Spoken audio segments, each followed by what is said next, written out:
Well, going into the election, we're coming up to 5 years since I was first elected, 2010.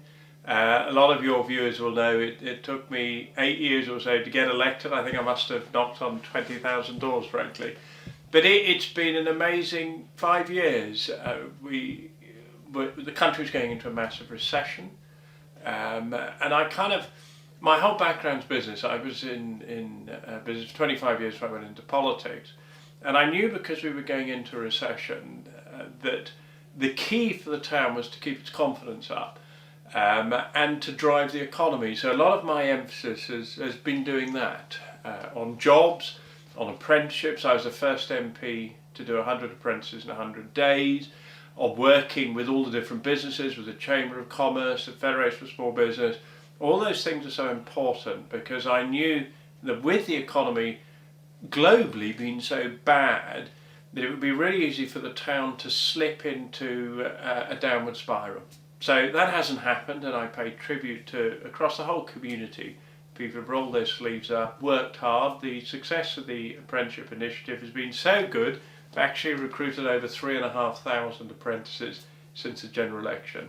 It's more than the previous 10 years put together. Town feels good about that. It's made an enormous difference, and over 150 MPs across the country have copied what Eastbourne did. You know, it's brilliant.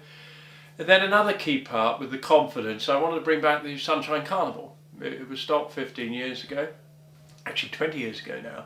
And there was a real sense, I think, in Eastbourne that we missed that. So I brought it back with a fantastic team. David Cooper, I asked him to be pageant master. He's been brilliant. The team around us have brought the whole thing back. It's next one's at the end of May, which will be its 4th year running, and about 25,000 people turn up. Lifts the spirits of the town. And then when we had the tragedy of the pier fire, to me, the way Eastbourne responded is why Eastbourne's come through so well. You know, we pulled together as a community. It's our beloved pier, but we didn't turn into victims. And that happens often with the broadcast media. They want to sort of immediately say, this is a disaster. Stephen, does this mean Eastbourne's just going to go down the pan? Well, I knew it wasn't going to, and it didn't. And a key reason for that is the way the whole community and the whole town rallied together. That's kind of what I do. So if someone were to ask me, why do I want to remain as the Member of Parliament of this wonderful, lovely town, is because I know how to lead. I've got the experience to galvanise people, to manage people, to understand what's needed to bring individuals and groups and communities together. I think that's what we've done tremendously well in the last 5 years. I think Eastbourne deserves an enormous pat in the back. The town feels good, it feels confident.